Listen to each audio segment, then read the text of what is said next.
Ereka TV, Ereka TV, tous s'abonner massivement. Nioso etali comédie, nioso etali théâtre, nioso etali film, nioso etali formation boka. Tous s'abonner massivement na Ereka TV, Ereka TV, Ereka TV, Ereka TV. Oh, Ereka TV, en tout cas vraiment.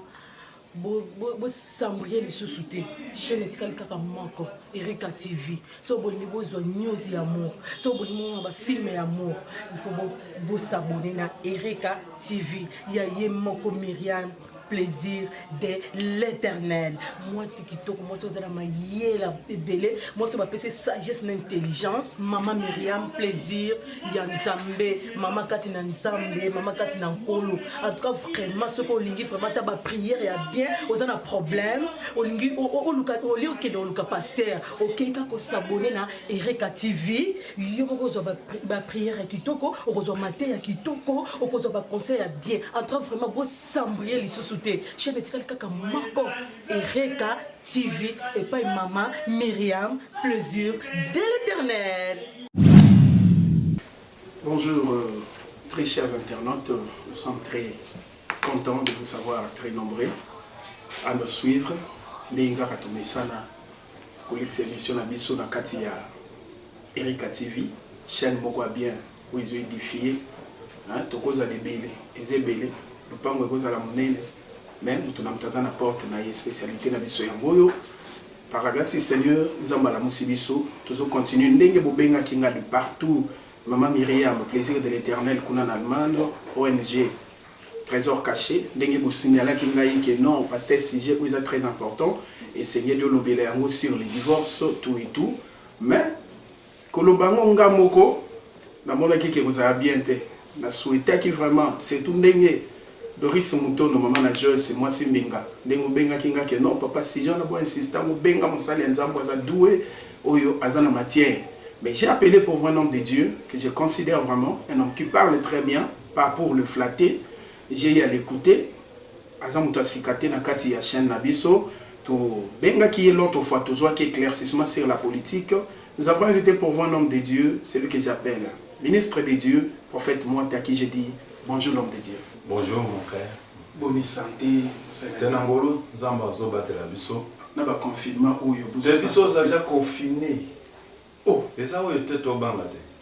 Bandiko. Tu as déjà confiné dans le sang de l'agneau. Tu as nanda tolé à moi dans la pâte. Les bandes maquillées, tu as confiné en Jésus. Et ça où il était. Mais je tiens à vous signaler, bien aimé dans le Seigneur, que cet homme de Dieu est très compliqué. Mon Christ a déjà confiné depuis la nuit de temps. Aux hommes de Makambo, à Bandi.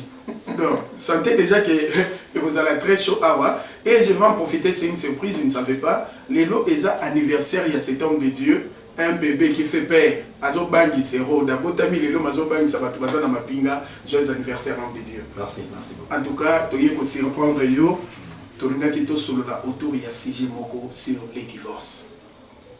Vous êtes prêts? Oui. Ok. Selon vous, l'homme de Dieu, c'est quoi les divorces? Bon, divorce, par essence, par définition, les années rupture, il y a lien, il y a mariage. Ok. Donc c'est. Bah tu vas balani. Ceux qui kokabouan les alliés, les babengi divorce. Ok. Donc ils ont consulté. Donc ils ont scission, il y a lien, il y a mariage, ils ont lié deux partenaires. Moi balina moi aussi.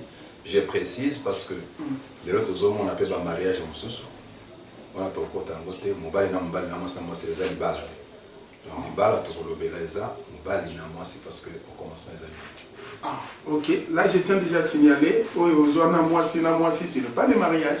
Nous ne reconnaissons pas ça en tant que Basali to Bana Nzambe. Mon seigneur Nzambe, question mo izo mata na mutema parce que bato ba komelinga ba question ibele ba senga ki sujet oyo que on me kelpe ko type qu'est-ce que le divorce les a permis pour na Bana Nzambe. To ba chrétien na zo lobi la Bana Nzambe en général. Bon. Pour na Bana Nzambe. Bible est réglé nyonso. Ok. Donc dans la Bible, tout est réglé. Et nous avons annoncé dans de partout que l'institution à l'émotion entre l'homme et la femme, ils ont les balles. Ok. Dans le jardin d'Éden, dans le livre à Genèse. À Pambola Bango. À bénir, on soit fécond, multipliez-vous. Libala, Yangowana. Alors, divorce, nazo banatango. Eza permité. Nazo yango wapi. Dans tant écriture moko. Ok. Dans Matthieu, chapitre 19. Matthieu, chapitre 19. Un peu rapidement. Le verset comme ça, Tobandi, le verset 4. Verset 4. Il répondit. Non, le verset premier, s'il vous plaît. Le verset premier. Lorsque Jésus eut achevé ce discours, il quitta la Galilée et alla dans le territoire de Judée, au-delà du Jourdain. Une grande foule le suivit et là, il guérit le malade. Les pharisiens l'abordèrent et dirent, pour le prouver, est-il permis à un homme de répudier sa femme pour un motif quelconque? Il répondit, n'avez-vous pas lu que le Créateur au commencement fit l'homme et la femme, et qu'il dit, c'est pourquoi l'homme quittera son père et sa femme et sa mère, allez dire, et s'attachera à sa femme, et les deux deviendront une seule chair. Je continue? Oui, jusqu'au verset 9. Ainsi, ils ne sont plus deux, mais ils sont une seule chair. Que l'homme donc ne sépare pas ce que Dieu a oint. Pourquoi? Pourquoi donc lui dire-t-il, Moïse a-t-il prescrit de donner à la femme une lettre de divorce et de la répudier? Il répondit, c'est à cause de la dureté de votre cœur que Moïse vous a permis de répudier vos femmes. Au commencement, il n'en était pas ainsi. Mais je vous dis que celui qui répudie sa femme, sauf pour infidélité, et qui en épouse une autre, commet un adultère. Écriture Oyo. Eza mutuna batuni Paul te batuni Pierre te batuni Christ le maître. Ok. Parce que dans la loi, divorce ezalaki. Ba disciple à Moïse en son temps, le Seigneur Jésus, est-ce que ça a permis na muta répudier Sinaï? Réponse à Jésus est tout à fait claire, limpide. Alors bini, au commencement, il n'en était pas ainsi. À Zolba que ce qui Moïse a une lettre et à divorce. À cause il y a dureté à mon thème. Dans la version à cause de l'incrédulité de mon cœur. Donc, mon toit est incrédule. Mon toit est la dureté de cœur. Andimela n'a été. À Bali, à Kabwana. Parce que 1 Corinthiens 7 peut éliminer que le non-croyant se sépare parce qu'ils ne connaissent pas Dieu. Mais mon toit andimeli Yesu. Yesu a zongi si son à commencement. Au commencement, il n'était pas ainsi. Nazolo bangon aspect nano ya doctrine. Alobi, il n'est pas permis. Yesu a dit mon toit beau ya moi si n'a été. Sauf naka ya adultère. Wana maloba Christ. Non, mais Moussa Nzambe, Balobi, naka ya infidélité. Nandenge touti kotanga awa. Entre l'infidélité et l'adultère. Adultère est appelé la katia infidélité. Non, définir en gros. Ah, ok.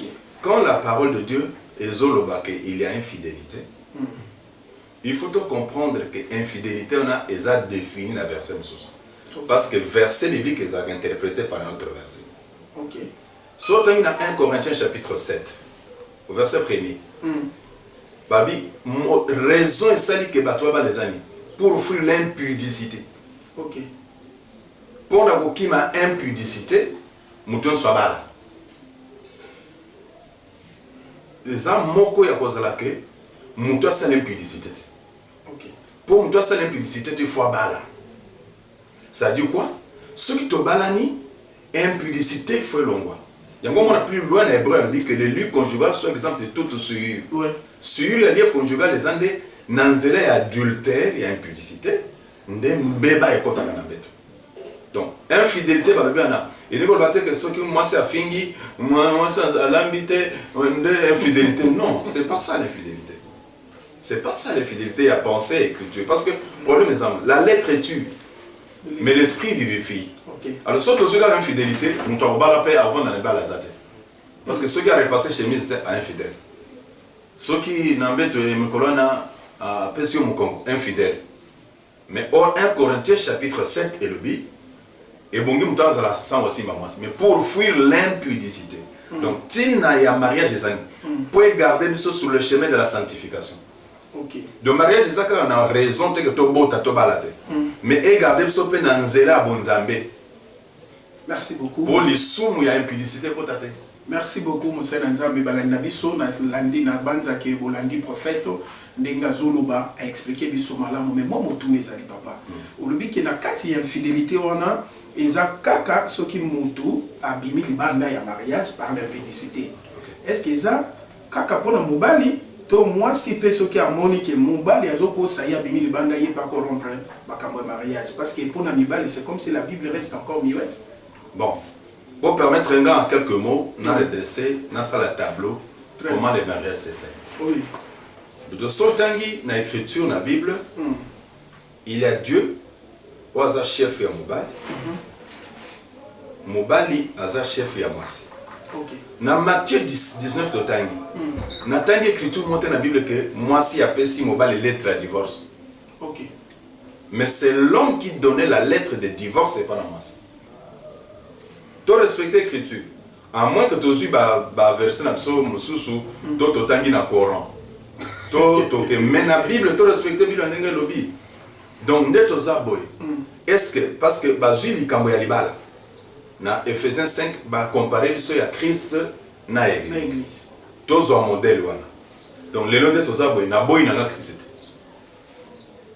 Na biye sur la ligne de sous-souté. Mais en attendant, non.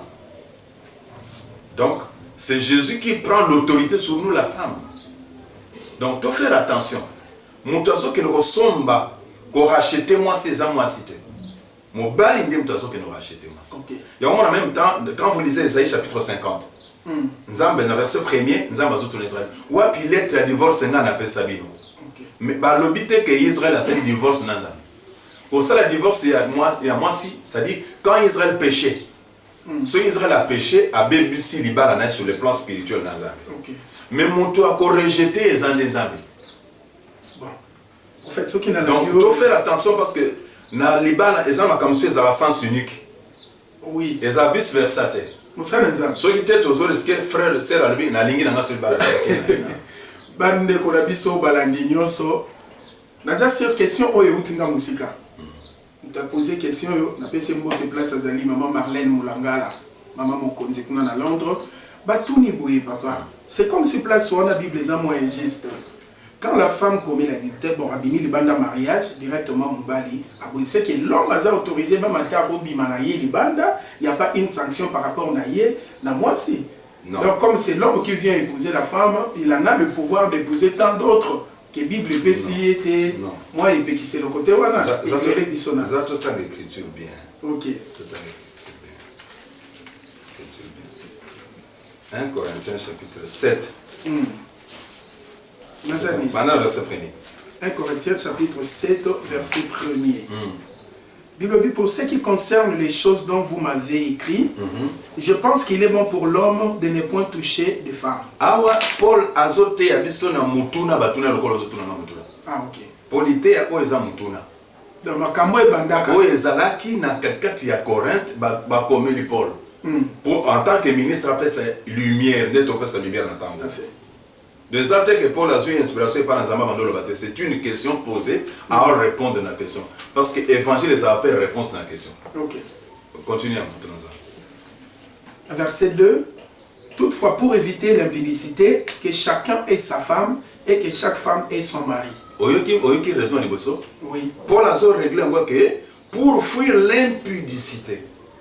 Donc, il y a un avec infidélité, et ça, impudicité. Pour fuir l'impudicité, motunyoso mobali so zana mwasi naye. OK. Mwasi so zana mobali naye. Nanga répondre na sous question mo posaki. Naza écriture mon côté. Où ils autorisé mobali abala basi ebele. Exact. OK. Même temps ba toi soit exemple ya Abraham. Eza kozanga kotanga Bible mala. Même temps ba toi tanga ka batanga ka Jacob. Eza kozanga kotanga Bible malamu. To Salomon. Salomon alobi azali na combien? 1000 femmes na ba concubine. Mais écriture s'interprète par une autre écriture. Ok. Total la psycho, Salomon, tant qu'il n'a pas 6 000, il devrait construire combien de maisons pour ses femmes? Mais il n'en a construit qu'une seule. Papa. Pour non, tu peux permettre, pour nous permettre que 1000 ans sont comme un jour. Ok. Donc ça cachait une pensée de Dieu. Et puis si nous avons la 1000, il faut autant de 1000. Salomon n'a jamais construit 1000 maisons. Ah, Tongaka, ndako ya mwasi na yemoko égyptienne moko. C'est-à-dire 1000 est égal à 1. Donc Salomon n'était pas polygame. Celui qui Salomon a polygame, Jésus a plus que Salomon, a pas polygame. Ce qu'on a nous le nom na frère na quatre églises. Il faut imiter Christ. Christ n'a jamais été polygame. Na makambo yo, nga fona luka pasteur Kass. Parce que le pasteur Kass nous a dit que Dieu lui-même est polygame. Mais dans le verset au bazolo bakeke, chacun est sa femme. Mutuna mutaza na mwasi na ye be moko wana. Le exemple bapé si 1000 femmes, Salomon tonga kaka ndako moko. Wana explication mais na kozongela yo musana na nzambe na sujet mususu na disciple moko ya Kass oazolo belasi que le divorce est permis. C'est pas notre sujet d'aujourd'hui. Na épargner biso na détail wana mais tokoya na ngobosenga ki akopé.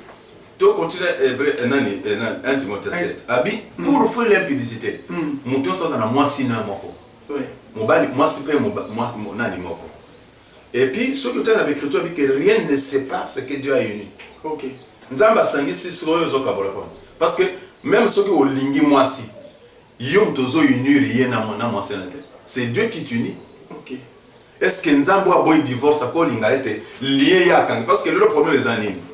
Parce que nous avons des serviteurs qui pensent que quand ils prient pour un mariage, on dit au kangalibala.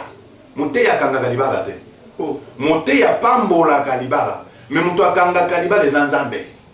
Même déclaration, je vous déclare, l'homme et la femme est unis. Ça, je ne fais que bénir le mariage. Pourquoi nous avons le bandengwana? Monte ozo kangalibala. Mon collaborateur qui m'a sorti le mozala. Nana monaka. Ce qui n'a pas d'état bambou. Nzambe muto monaka. Mais nous nous bénissons. Et ça, le qu'on appelle un ministère. Ce n'est pas le pasteur Tata Moutazo Benga moi dans un ministère. C'est Dieu qui appelle. Mais nous prononçons les paroles de bénédiction sur cet homme-là. Donc, Tokanda Kaliba la terre. Il y a un moment dans l'écriture, il y a un Nzamba Kangi Mouta Fongo la terre na libala. Le but est que Oyo Bato Bakangi, Oyo Nzamba Kangi. Mais il faut mettre la question quand est-ce que Nzamba Kanga? Parce que dans libala il faut comprendre ceci. Dans libala liboso Adam akelamaki na Nzambe. Eve pe akelami na Nzambe. Mais na matera libala Adam mobali aza mukolo. Eve leki tatandi amtozu mwana na ya ke pese pas mobali. Voilà. Or avant ça yembi lo yembalobi, il n'est pas bon que l'homme soit seul. Bon, soit il n'est pas bon que l'homme soit seul. Parce que ceux qui va divorcer, l'homme restera-t-il seul ou pas? Or quand l'homme reste seul, il n'est pas bon. Dans les divorces, il faut faire. Tu inventes route, s'il vous plaît. Prophète. Tu inventes route. Et ça la frère dans le Seigneur. Prophète, c'est la Genèse, non? Prophète, Tikana Makambo. Makambo, je me dis, soyo papa. Ngana ye, moi la moko, ça c'est un problème où ils ont les canaïs, une histoire vraie. Ok. À la moki na poutou, à tali moi, si na ye na mbeli à ngapo. Asengi, moi pardon, bah yokan. Deuxième tour à moniam. Yami sa to moniam papa. A continuer. Nana kabonate. Nana lo baboy. Muto ko fait la biso yesu. Écoute-moi. Boyo kanga. Libala modèle même c'est Christ. OK. OK? Nakata libala il y a deux verbes. L'homme aime, la femme obéit. OK. Amour les années, bolingo les années. Bolingo mobile les années. Na bandela on a Christ. Bisonyo sotozo te, bison tozo samba, bison tozo yemba, bison toke na quatre églises. Combien de fois avons-nous péché? Combien de fois avons-nous offensé le Seigneur? Combien de fois? Parce que tu offensé même dans ma canisi. Mais t'as la bolingo ya Christ, malgré ça, il nous maintient. Est-ce que pasteur Nam Transote, ceux qui Christ présence dans la bolingoté, je pouvais encore me tenir debout les lots pour prêcher? Non. Bah le bito ça la bombe le la Christ azalé. Tu sais pourquoi? Parce que batoazo balana, mon toazu de votre trésor à Bali Monsinaï. Azo cancelé ta Bali Monsinaï parfaite. mais éviter que azana musala au sala na mwasi wana. Ok. Moi na mwasi auta que pas na bango sans forme parce que la femme c'est une terre vide et informe. Ok. C'est que ce qui m'a beleza vide et informe. Yondo otondisa yango. C'est que totondisa tata mapasa. Na boti mwana nanga kombo 7. Na boti mwana nanga kombo Enoch. Na boti mwana nanga kombo. Wana otondisi ma belle. Mais est-ce que tu as donné la forme? Parce qu'elle a informe. Est-ce que tu as aussi mission ezango na libala? Libala est une mission. Tu vas racheter une femme, quand tu l'amènes avec toi, il faut payer sa forme à kokananayo. Ok. Mais maintenant, tu as dit que libala, mais la mission est de payer sa forme, toi comme un.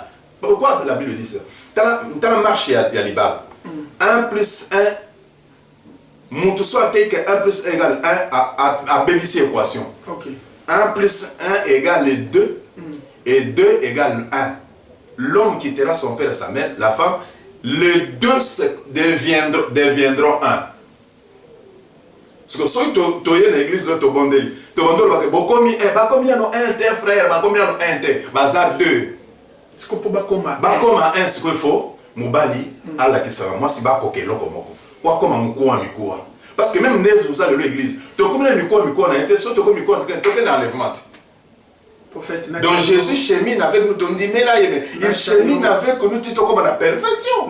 Il nous enseigne tous les jours, il nous brise, il nous donne la force chaque jour. Bandefo. Chaque jour. Donc besoin c'est la divorce au moment où ça au sala na amo sali amote.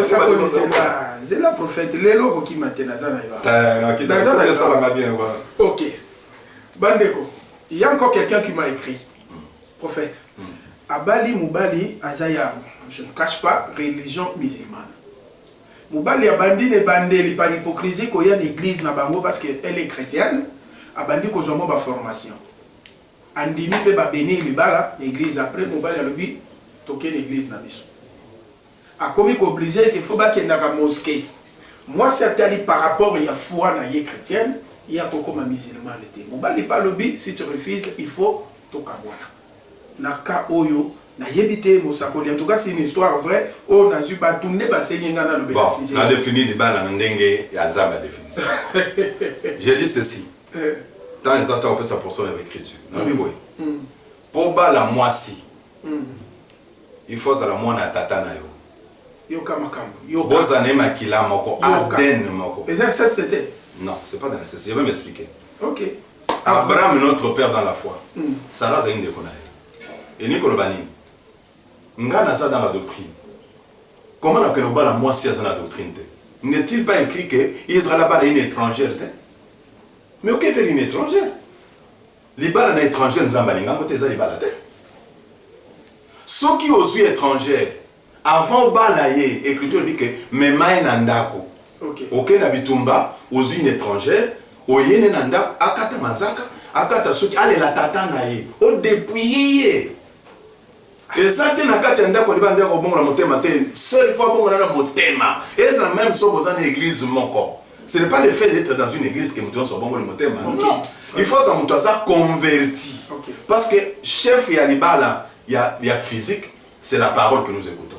Même ceux qui ont l'ignoké, ceux qui l'obéissent, n'a pas incliné, mais ceux qui n'ont pas bon le motema. Donc lumière n'a ténèbres, lumière n'a ténèbres, et yo kanabate.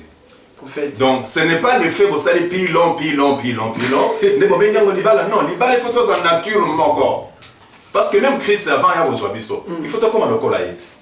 C'est Moussakoli. Gana zana pour ça moi précision. Et je comprends avec les temps que bato babalina nous te bossa l'attention.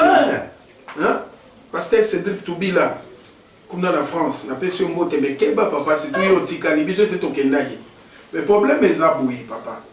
Mobali, il faut tout pour ça pété aspect à hypocrisie.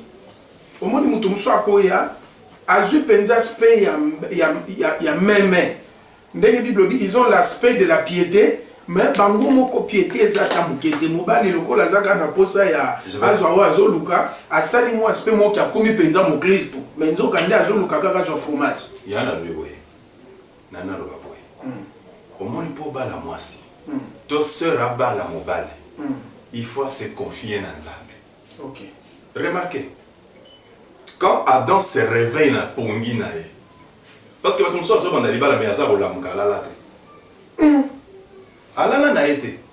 Alors libala ya bongo na suke eza libala te. Po osaka kolamuka, depuis olamuka no lala te. Or mutu po ba le fona no lala. Eli ko bani na langage simple. Makanisi no bomuto bomi ambo. Otikeli nzambe mutu ayeba mitema ba tout celui qui sont dans le cœur de l'homme. OK. Apprenez-la parce que écriture la Bible. Écoutez, frère. Dans proverbe écriture la Bible. Une femme, la femme qui craint l'Éternel, c'est un don de l'Éternel. OK. Donc ce qui moi ça na crainte dans nzambe ça donté. Asa donté. Ata mobali pe. Ata mobali sous po zo banga nzambe tu pas un don. Ce qui ce que mutu azo banga nzambe tazo sala hypocrisie. Ce n'est pas un don. Awoko makarina ni kwa na yo. Oh là là. Parce que moi si oyo azo bongo le monter matin aux ala plus que karina mi kwa na yo aux ala vite au kufa. C'est pourquoi na likambo libala selon Dieu. OK. Selon Dieu libala les alaka quand il a même confession de foi. Moi je me tourne, je me tourne. Aucun bala mutumoko bolimisa. Kimbangiste. Nous ensemble au nom de Jésus. Il y a ensemble au nom du Père et du Fils Saint-Esprit. Bana to robota ba ensemble. Mais pas l'église de Jésus-Christ. Na bi na ça na pour prière. Na ça to ko na débat na tête. Mais pas la chrétienté. Na Bible ya. Et moi l'hypocrisie. Ça c'est de l'hypocrisie. Il y a une grande hypocrisie bah comment église de Jésus mais batté à Jésus na quantité batté à Simon qui m'a batté à Jésus. Même batté moi de Jésus. Mais non écoutez-moi. Na Bible bah comment combo à Jésus. Toi nous les éloigner un peu là-dessus. J'étais dans zone là. Je vais simplement dire ceci. Mutu ayeba na mitema bato sœur même sur ngobala aspect physique à mutu boy il a attiré yote. OK. Remarquez le frère Adam quand il se réveille de son sommeil va présenter moi si et lui va présenter moi si qu'à limité. OK. Il a eu à juger. Alors voici cette fois mikuwa amandine mikuwa na intérieur. Oh nana mona ka intérieur ya mutu. C'est Dieu Makambo za matata. abandine na misunité mais le bato azande ni atali ka aspect extérieur boy. Boni misanga forme le la guitare sur acoustique so indele bato alobaka bon permettre ngana Taylor Vanda ça sona o tali ka ndingo kan signer na muri musat non talanga no kati Adam a commencé par sonder l'intérieur de la femme on que miku e kokani misuni e kokani. Merci. Mais le bato ça tam soit tel aspect extérieur mais intérieur la talité mais mutoye ba intérieur et ça la frère et sa sœur mutoye ba intérieur za kanzambe Amen. c'est il faut kangami sunayo. Tant que tu as l'alité pour l'impo, tu dois assembler la boîte. Tu dois assembler la boîte. Et puis les gens, na début à ma bala, c'est l'ensemble, Dieu m'a dit. Donc, ceux qui ont bandit libala dans un mensonge, et vous avez libala, tu as mensonge, parce que Dieu ne marche pas avec ceux qui sont menteurs. Merci beaucoup, l'homme de Dieu. Le temps nous est vraiment très imparti. Nanga qui n'a signalé na Doris Mouto, Nobino Bobalina noté. Maître Pidens Kumbi, la taille olympique qu'on a en France. Makambo yo eza compliqué. Kolou la kaka forme était Taylor Vandam. Kolou la kaka teke koki na pantalon mais keba na bolingo tam so kokate. Problème kaka ne yango wana. Zala prudent. Mosa Nzambe, tu comprends déjà que mais ce qui est arrivé que mbeba mokoye oye permettre que mobali akabwani peut-être pour la cause oyo Bible lobeli n'adultère même dans la non là c'est sa question au ramasser non son malamoko alors que muto akabwani à cause il y a infidélité les Bible précisé selon les normes mais quand est-ce que cet homme peut se remarier pour côté la bonne te imaginer que muto a 32 ans à divorcer atika la bonne te soit voyez à côté les mabakuna nzirateur bon nalingi non, ça n'est pas précis. Très bien. Parce que l'évangile, tout est évangile à précision. Ok. Toute séparation, ils ont divorcé. Mais dans le divorce, c'est la séparation. Nzambe alingaka divorce, c'était aïnayango. Prophète. Définition na yo. Je vais m'expliquer. Bon, ni nega zalaka. Yazaka boye. Azo ngakima mwe loko. Nazo ki matin. Zela. Nazo ki matin. Na lubi boye. Prophète, émission na ngako. Okonfuka na yate. Zela na. Mais tous les ans réponse c'est ça. C'est émission pe yanga. So katinga réponse mais tout na ozonga nango. Zela papa. La définition, déjà partant de la définition, on a dit que divorce et zali, bokabwani ya moi c'est na mobali. Baza lié par le mariage. Oui, mais c'est quoi yo lobby les autres divorce et séparation c'est ça divorce c'était papa éclairé du sonam na point. Quand les non-croyants se séparent, les divorce c'était baba la magité. Non, na kaya bato baza ba croyant. Il y a on a lobby là, je peux pas ça cette explication. OK. Na lobby séparation c'est ça divorce c'était. Ceux qui sont non-croyants. Bandenge mona banyao, so ibele bakabwana. Bakabwani bande mona bamwa. Dieu n'a pas souci de ces gens là parce qu'ils ne connaissent pas Dieu. Mais ceux qui sont yebi nzambe, ndima que nzamba linga ya divorce c'était point. Parce que au commencement les abongote. Na mon esika Adam et Eve va divorcer. Parce que Yesu azongi si au commencement. Malgré dia kambuma. Écoutez, tango Eve ali mbuma. Adam boye mbuma. Quel boye Pour bazake lo. De ceux qui moi c'est alinga amemona mbunga yo mbunga na loba na loba boye. Omoni na loba ki na awana début que na 4 émissions na biso que bolingo. Musala ngeza elimbisa kanyonso. Très bien. Et supporta kanyonso. Ko supporter l'ingolba. Qu'est-ce que tu vas supporter? C'est l'imbeba ezali. Scandale cause mais tu supportes, l'amour supporte. Nana loba boye. Moi c'est pas cause ça adultère. Mais si elle se répand, on ne va pas coller ça. Mais l'écriture dit que ayez les sentiments qui étaient en Christ. OK. Il faut tout comme la Christ. Parce que comme la Christ était, token enlèvement terre. Donc tout ça m'a comme soso. Nga nazol kola mona nzambe, nazanzambe, je vais créer. Au nom de pour na créer. Pour na limbi ça, nature nzambe zo boya ko. Prophète. Je vais simplement poser na mukilo to yo. La Bible, ça n'a inventé tes Bible. Et ça que sont la Bible, na lino le baboye. Nana le baboye. Ce qui écriture le Bible. Oui. Problème pays à l'ibala. Il faut qu'il ait d'abord consentement. Très bien. Parce que le frère Paul a dit que pour un consentement. OK? Naka ou tosa baka mususu. Sœur ensemble la ka, frère ensemble la te mais ba une église bongo. Tobo ça ne le connaît. Naka on a Paul a tranché abi. Moi si a ko sanctifier mon bal. OK. Moi si m'torté a l'été au bando l'église est sanctifié. Donc bataille bobo musaka matin. OK. Il faut bolo bayango, bozaka te botika la kande mwana nzamba te, nzamba te ko ba trancher. Alors, nana le baboye. Mais naka où les enfants de Dieu nés de nouveau, babalani, il n'y aura jamais de divorce. Pour nzamba linga divorce te. Te papa, mais ba particularité pe ya ba. Nazongi pour na boloba subo na question opposée que opposé une des questions mutumoko azo sala mabe. Oui, mabe faut ça. Est-ce que scandale, bisous tu inventé un mot? Non. Dieu lui-même dit qu'il est impossible qu'il manque de scandale. Il y en a avec frère. Mais malheur. N'empêche. Ceux qui se koyonga mutaza scandale, na salika scandalizo. Na sengi pardon. Mais on saigne pardon aux zongeli. Il y a un mariage, papa mutu akufela biso Yesu. To comme un sentiment ezali en Christ. Oui. Pe libala na biso modèle na bango l'église na Jésus-Christ. OK. Tobo salango te motei. Bon moto na biso, toko pesa la raison.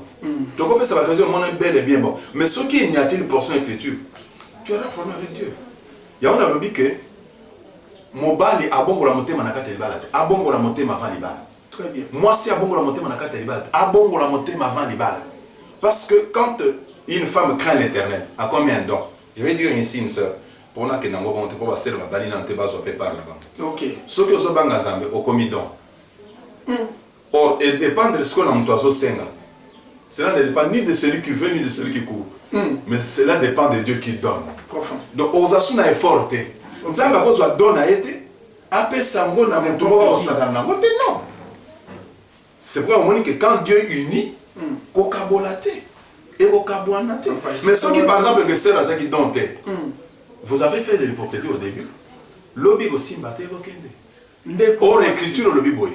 Ce qui peut moi si à séparer na mobali na ye. Et que du vivant à mobali a kufina noté. Écriture bibongo. Ce qui a bali moi si mobali mususu, elle est adultère. Aza obligé ko zonga ko se réconcilier avec l'homme. C'est quoi qu'on se réconcilie en bazonga na. Les balles zongi. C'est ce que disent les Papa, Écritures. Tu réfléchir. Papa, quand on est la mouton, on est le roi chasseur. Mouton a raté, on a dit ça, c'est l'Iboso. Aux yeux, monsieur, il y a mis par exemple que ça y est, bon manga bien. Vous savez, nous avons compris de mon salle dans Zambie. Pour Bomani, Gorobani. Koboma. Nous avons question à me poser à répondre. Vous pensez que vous avez adultère? Mais ça, mon corps, il y a un il y a un ami qui ça mon corps. Est-ce que yo mobile le bamalo moussou te ezoki sera seul? Au bomakate na malobana. Mais dites le PC, question de critique, il y a abo, il y a il y a un ami qui de la même façon, seul par cause de la malobaya mabe. Yo le bien bomayo. Papa, moi ça za lelo mabe yo kozonga na ndako. Na le biboya. Ba tumsu ba sali mabe akomo vanda na bar pour moi si na ndako kwa ete. Problème ezate hein. Te mais partant la question na biso musa nzambe. Eza ne loko mona ebité ce qui oza na problème la question wana que ce qui au cas où eye que muto asaka bwani musa nzambe moko asakutani na premier divorce. Quand est-ce que akoko se remarier à l'éclairage à part? Et que tu dis que sauf pour raison il y a adultère. Oui, muto sali penza adultère. Soit sali adultère c'est consommé accueilli. L'homme est libre de se Aza libre à Obama. De la même façon que ceux qui moi si à Koufi, il est libre de se remarier. Mais il faudra que adultère ou moi ça les a prouver. Parce que tout le bailo est très important. Parce que ça va comme chose qu'on a soupçon. On a soupçon kaka. Abomi libala. Ça na preuve.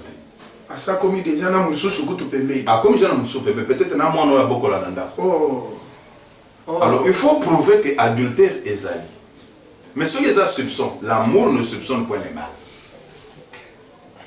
Donc, côté au pays, tu auras des problèmes avec le Seigneur. Parce que tu as soupçonné. Or, celui qui soupçonne n'a pas l'amour. Or, nous avons besoin de l'amour. Oh, l'amour, c'est attends, tu es bien langue d'engeni. Comme tu n'as pas l'amour, aucun de l'autre. L'amour ne soupçonne pas. Mais ceux qui adultèrent les a prouvés. A prouvé mon ami n'a pas preuve n'ango. Et que sœur. Parce que moi, j'ai vu notre sœur. Non, moi, on a déjà Kamo. Ok. À Sali Mabi. Mais mon bal n'a que pour honneur nae. Et ça, la présence bien été et banaka que à divorcer, je ne veux pas divorcer. Dans ça, j'ai un banananga, je ne veux pas avoir d'autres enfants ailleurs, à Limbisi. Mais moi, c'est avant d'habiter papa, on a une culpabilité. Avec cet enfant que j'ai, non, mon abana à tata moko, à tayo Limbisi, mais moi j'aurais de culpabilité. Moi, c'est à Bohina. À approuver. Adultère, c'est consommé en dimi d'abord que Azana moi ne mon bali musu. Ça l'adultère prouvé. Parce que le loba musu a ça soupçon. Musu pour l'autre d'autres. Maintenant la question qu'il faut se poser, d'autres on est outil source dans moi parce que tu as trois sources en d'autres. Exactement. Soit makanisinayo, soit Satana, soit Nzambe. Qu'est-ce qui fait que d'autres l'autre ne connaissent pas? Est-ce que réel mais Nzambe? Et quoi ça makanisinayo? Bateau ya c'est tout prophète et l'autre on les alliés que soki mobali oyo aza ya awa ya biso awa na République démocratique du Congo frère aye voté tout na volonté nzambe mais tango moto awuti kaka pro awuti libanda yese na so convaincre que papa aza penza ndenge na lingaka na biceps ndenge kaka de ndenge na imaginaka. C'est comme si tendance est appelée sur le matérialisme que na bolingo penza ya so. Na répondre à la question na boy. Attends mon moisi akito. Attends mon mobile à l'époque. Mobile est en biceps. Vous pensez que toute sa vie est en biceps? Encore bien la pète. Encore ça pète. Parce que mon col biceps qui m'en sent. Ah ok mat. Pour y a fonder il va en biceps. Ok. À fonder il va aller dans bongo pète là. Il a deux saisons dans la vie à Moutou. Il a l'hiver et l'été. Très bien. Ce qui est comme une période de sécheresse. Ah ok mat. Nous sommes dans le lot. Il y a balia, baluki a balia, balaga batombo. Donc, ce n'est pas un problème. Mais est-ce qu'il a un bolingo?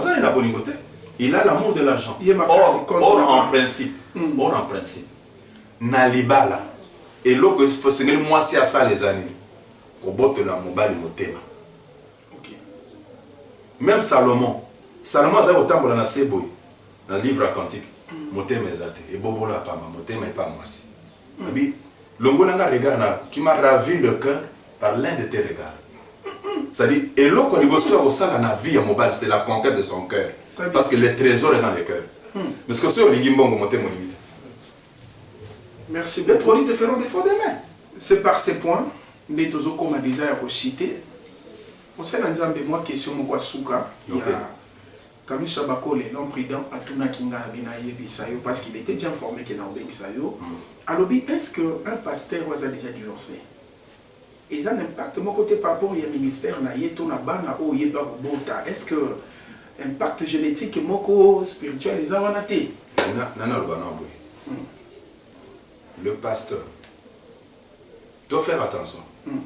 Il a d'autres portions dans la Bible. Okay. Ils ont parlé sur la rédemption. Très bien. Moutounion soit pas côté à côté. Et ça a attribué à Christ. Ok. Ok? N'a pas cet exemple. Nani n'a pas pasteur à quoi dit Marco Fapon église n'est pas azate. Des portions. Donc tu faire la part des choses biso à tête au ça. Yo monté. Tokobi kate potoza bate. Mais tokobi kate potoza bana na zame nous obéissons à la parole. Amen. Monté ça Nicolas parole té. Yo moko té liloba. Lobi obuki yango. Bon. Sala oyo ko sala. Zwa muvimba mutunde ngo vimba. Mais kolo musala azali il reviendra. Après ça me rétribution. Alors ça me rétribution il va problème exact vimba no dengo bolinga. Ça l'appelle les sumo na nkoko ezoye banate. Mais nzambe nkoko ezala te. Nulle créature n'est cachée devant la face de l'Éternel. Ça là on a miracle ndingo zo sala. Mais les sumo na no zomona na nkoko na miso biso bato. Mais pas dans nzambe za nkoko te. Donc ça na kelo banate donc je ne vois pas pourquoi le pasteur doit être un modèle en conduite, en parole et en acte. Il faut ça la bombe. Ça c'est la trilogie. Voilà. Il faut ça la modèle en parole, en conduite et en acte. Ce qui conduite nous a mal l'été un peu limite. Parce que l'été est ça cherté. L'été est ça pratique non. Ok. Quand Jésus dit que naïe beaucoup fait la bino. Le bon berger a fait la bapate naïe. A fait le biso. N'est on dit mais bon berger. Ce que le baga malobana ne koulou soit qui marango. Quand il a dit que le bon berger donne sa vie pour ses brebis, il a donné sa vie pour ses brebis. Merci beaucoup. Il a posé l'acte. Merci. Ils allaient qui pensaient mon coloté tout le bisayo mingi. Aux années on a berceau. Fait que tout est les biberons. Mais oh et bangi singaka. Aza bébé mazo bangi serot. Tena na nina lo bama elo komoke. Ceux qui bazui Moïse va tient na berceau. Batie pembeni ya mai. Akufa na ete. Yokalika. Mais ceux qui va fongoli Moïse. Il faut aller là. Nazaka kolela na berceau eza problème. Osomo kite. Moni makambo. Moni makambo. Nazaka kolela na berceau. Merci beaucoup. C'est un homme de Dieu qui parle très bien. Nous sommes très bénis. Merci Moussa Nzambe. Merci. Et encore une fois joyeux anniversaire. Merci beaucoup. Avant ça, on a clôturé. Nous allons pour ça le mot de la fin. Paysan à Moutoumou qu'on a dit pas CP Linayo. Quand CP la nation c'est apprécié. On s'amuse au ça au copé sapé numéro y a contact parce que batupé ba coca. Ok. Na lobi na bande ko azolanda biso bakolanda biso ça dépend heure aux biso parce que soleil est tourne autour de la terre, terre est tournée, c'est le soleil qui tourne. Très bien. Alors ce qui soleil est tourné côté aux alana oyamba biso tongo ne pe ko ya biso to comme na poko na tongo. Numéro na contact ezali 097 042 9 314. 097 042 9 314. Ou soit les lots, réseaux sociaux à la cabangue, Nazara présent, fanatique mais pour à cause de l'évangile, parce que la plateforme les autres permettent de s'auto-poster, message le quoi te poster en gros. Ok, na page Facebook. Ozwa nga Nabia João Humberto Mwata. João Humberto H-U-M-B-R-T-O Mwata. So au like kakawana au comment nous avons des messages peut-être et ainsi de suite. Ça sera bienvenue à ma pambola de pasteur Trésor. Merci. Pour la conférence à placer biso que to comme pas na bino divorce nzamba linga ngote. Donc to bala naka pour l'éternité. Merci. Au commencement, to zonga na commencement, mutu so linga divorcer, zonga na commencement tala Adam et Ève batambola ndenge parce que Jésus a dit au commencement il n'était pas ainsi. Donc là lettre à divorce c'est incrédulité. Donc, tu vas passer un élève, tu vas incrédule, donc l'autre côté, tu es incrédule, l'autre côté. Maton de Mingi, Ezalaki Bongo, Erika TV, na émission Nabino. Et quant à moi, je vous dis merci beaucoup pour na bandeko ba s'abonner. Merci na ba message bozo komelangai. Merci na bandeko bazo tikate, hein, o batuna kinga et bozo tcha ba numéro na yote 081 572 54 53. Et je dis merci à madame mon épouse Yolande Massevo, une femme que j'aime très bien, à ma fille Laëlie Muzembe que j'aime très bien. Et na pesi binombo tenabi boze belé moi na tanga ba kombo ezate. Merci à mon frère Enoch que j'aime très bien. Merci à prophète Jérémie. Merci à mon provocateur Aaron que j'aime très bien. En tout cas, prophète Daniel, na pesi binombo te kuna place bozali nzambe apambola biso soki kolo mizongelité tokokutana na prochaine occasion. Mais na zoe sabino ke na robengisa prophète Mwata tozongela suna bengele bato akasamba totala ebosuka boni. Nzamba pambola biso. Bana Congo partout dans le monde entier. Barubi tu as na TV mi bari mi sa tuté. Ils ont un programme ya danser, tout le monde a article na bino ya makasi quoi ba femme no mitsobe les rois riri bu muna ba wana. Buri bu muna ba artiste ko demain. Net il quoi ba fisto sai ba video rois ba femme no mitsobe ba muyombe gauche. Ah! Estengo. Bandeko, bana monde entier. Botala. Ereka partout dans le monde entier. Na YouTube, makabu nyonso ya Muyombe Ghost. Et dans la chaîne ya YouTube. Ereka. Tout bata Ereka. Ereka. Ereka TV Ereka. Ekangibino Ereka. S'abonner kuna Ereka. Dobika. Dobika Musapine Ereka TV Ereka. S'abonner papa Ereka. Kota mama Ereka. Tout doucement kuna Ereka. Balobi Kosapete plutôt zala branché na Ereka TV. Yasika eye Ereka TV et na lo lenge nango ya kosayela makambo nango. Eye bon na professionnalisme moko pas comme les autres.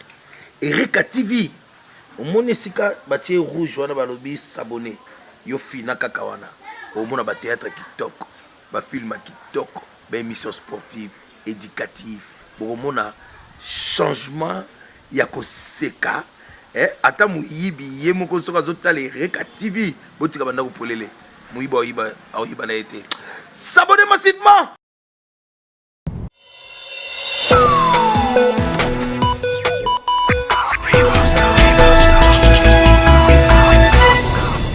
Beaucoup d'entre l'événement ONG Trésor Caché où est pour Sokol africain et aider les jeunes dans le développement personnel, dans l'entrepreneuriat et favoriser l'éducation et favoriser ma